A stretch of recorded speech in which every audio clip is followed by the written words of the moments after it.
on that last example, we could have also applied the formula for squaring a binomial. A is square root of 3 and B is 7.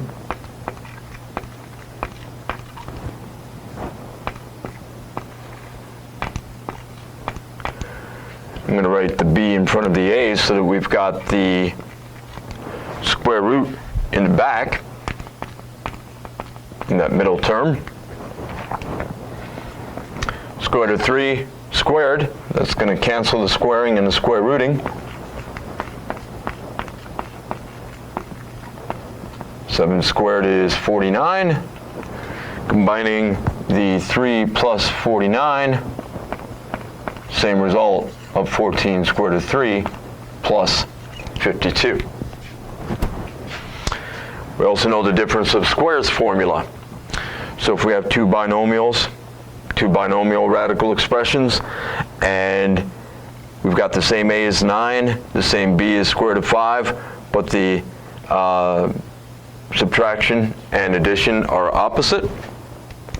9 squared minus square root of 5 squared. Cancellation of square rooting and squaring again. 81 minus 5 equals 76. Now what about division?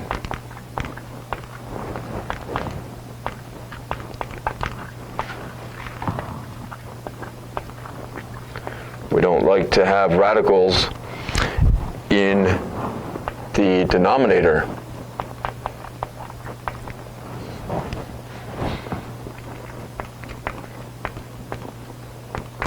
It's tougher to visualize what things are equal to that way.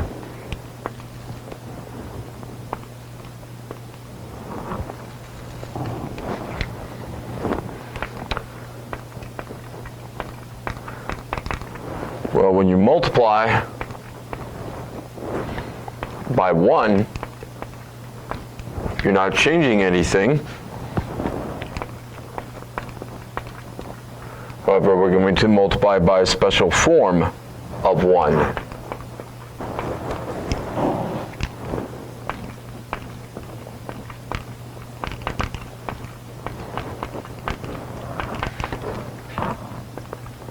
We're going to multiply top and bottom by the same thing.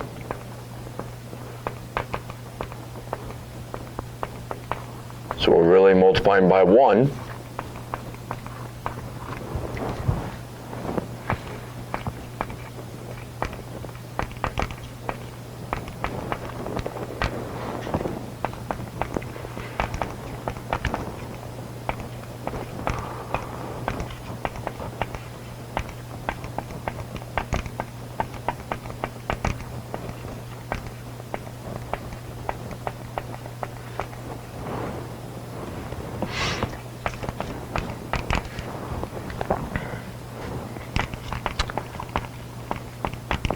What it is that we're multiplying top and bottom by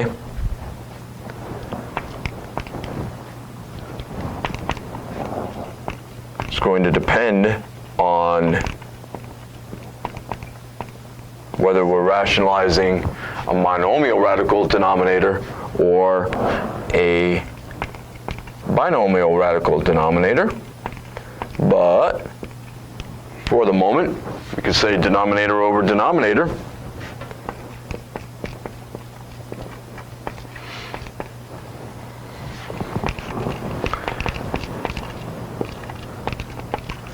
Such as when we have 1 over the square root of 2,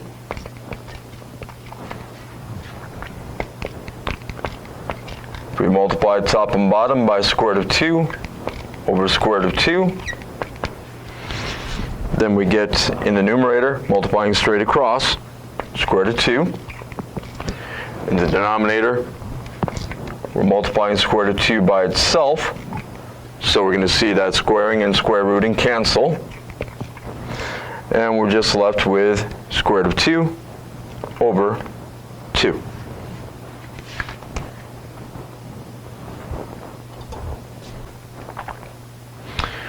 Now, in that last example, we could have also viewed that as multiplying the numerator and denominator by something just enough so that we would get a perfect square underneath that square root that was in the denominator.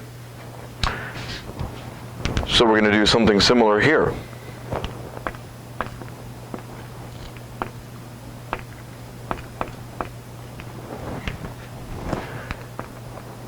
If we had 2 more copies of 2,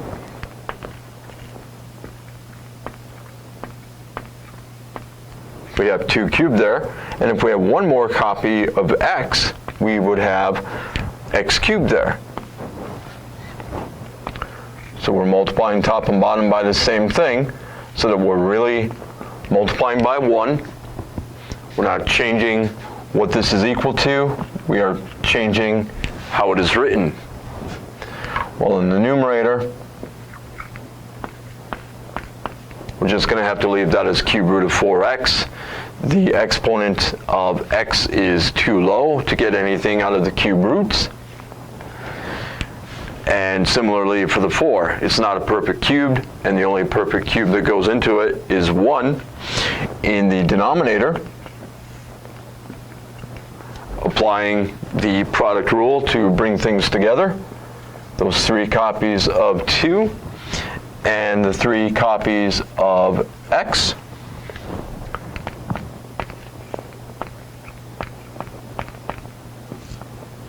Take the cube root of 2 cubed and take the cube root of x cubed. We're just going to have 2x. So what about the 4th root of 3/25?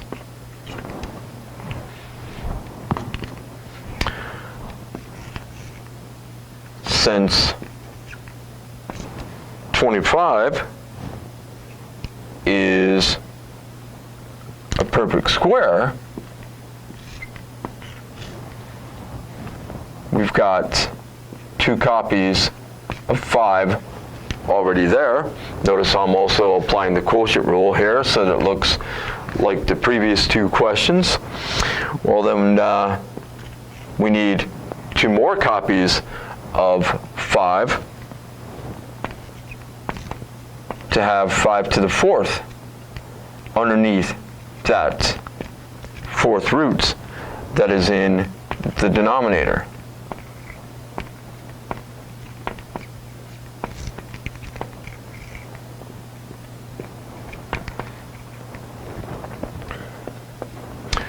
We're going to bring things together underneath the 4th roots in both the numerator and the denominator. 3 times 5 times 5, that'll give us 75 underneath the 4th root that's in the numerator. And in the denominator, 5 copies of 4 underneath a 4th roots,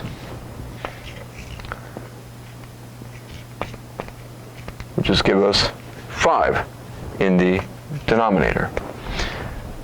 75 is not a perfect 4th, and there is no perfect 4th that goes into that other than 1.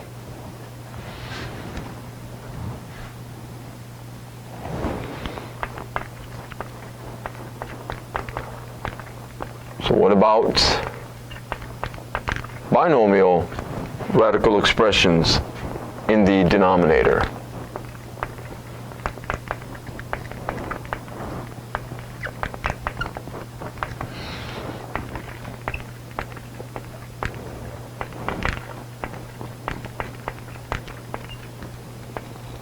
This is going to boil down to the difference of squares.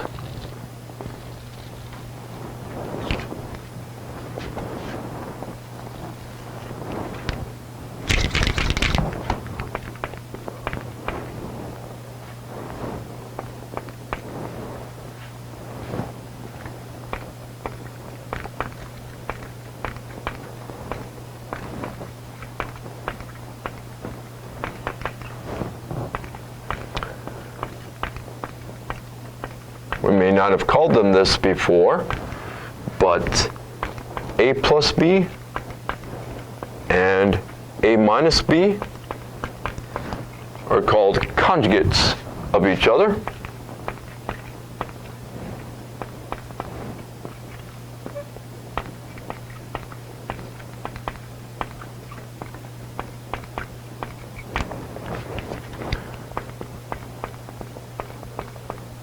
Outside of math, conjugates, similar sounding words, mean something is getting switched, swapped around. In this case, the plus and the minus. If you start with a plus b, its conjugate is a minus b. If you start with a minus b, its conjugate is a plus b.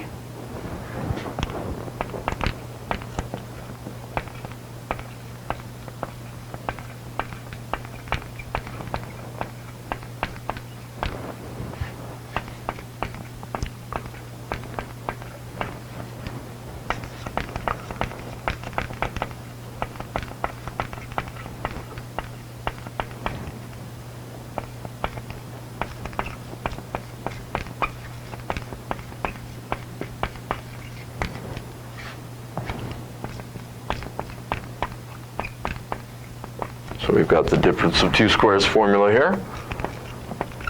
Well, imagine if you've got radicals in a and or b, then squaring a square root, for example, is going to make some things nicer.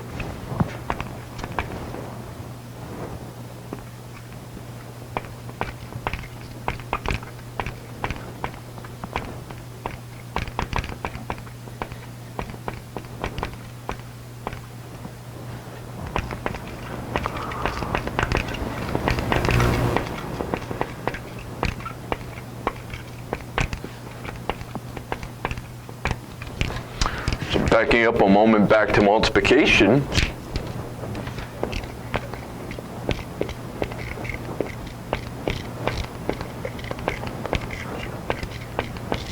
in this example, a is 5 and b is the square root of 7. So we would have 5 squared, or 25, minus square root of 7 squared, or just 7, and that would give us 18.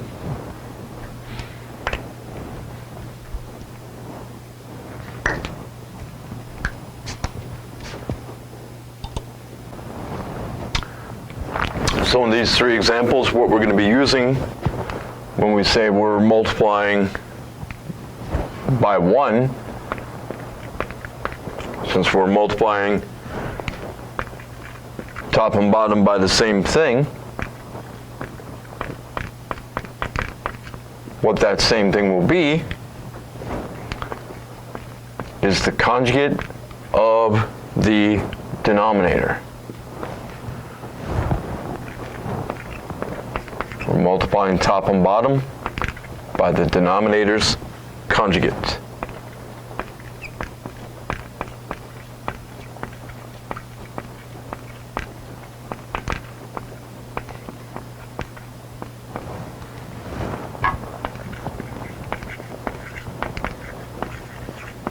And the conjugate of the denominator here is square root of 2 minus 1.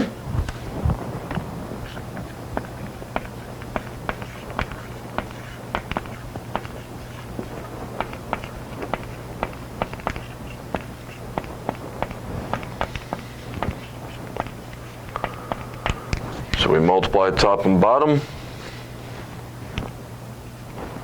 by square root of 2 minus 1.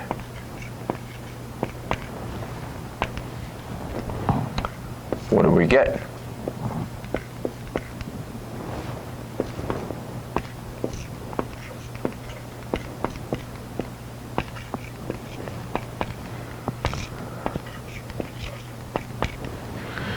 Well, in the numerator, multiplying that by the 1 from the original numerator, just square root of 2 minus 1.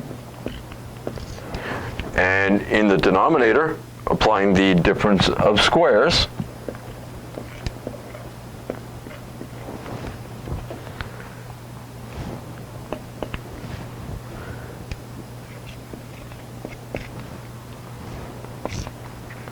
squaring and the square rooting will cancel out here. So we just have in the denominator a 1,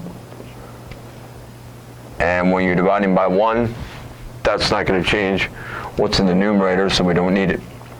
Just a final answer of square root of 2 minus 1.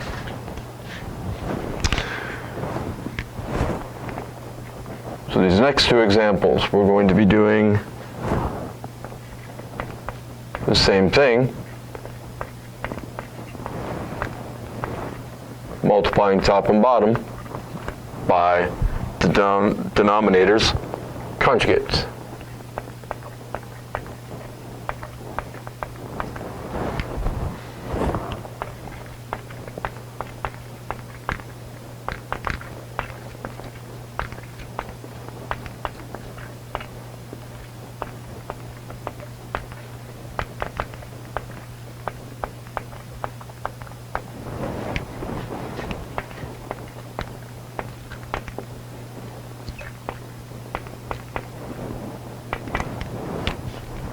In this example, a is square root of x and b is the square root of y.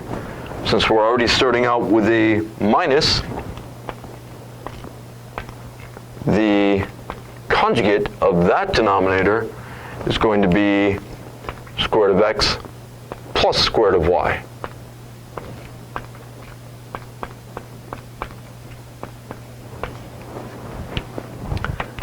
We can distribute the 6 to the addition in the numerator.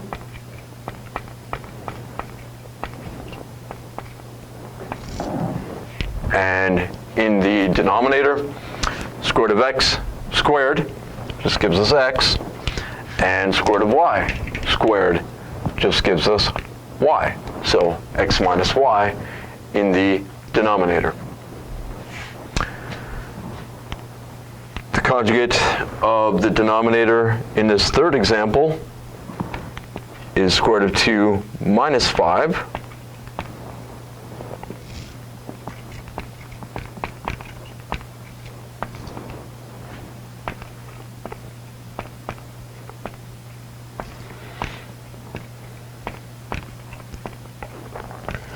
Multiply top and bottom by that.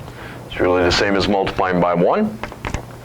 In the numerator, we're going to have to FOIL this out. Square root of 2 times itself.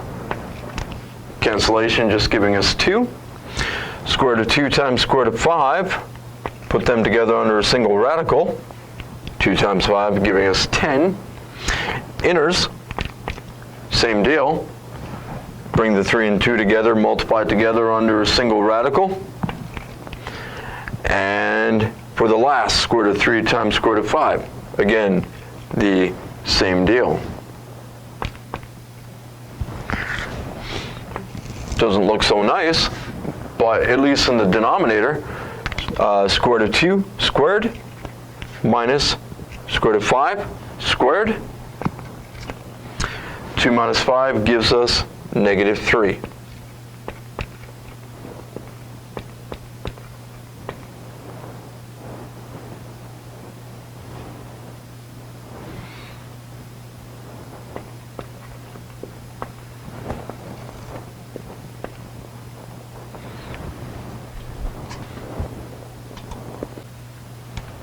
However, because that's a negative in the denominator,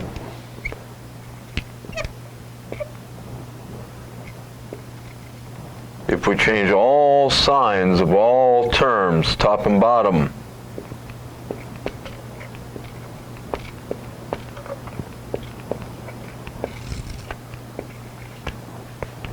then at least we don't need to see a negative in the denominator.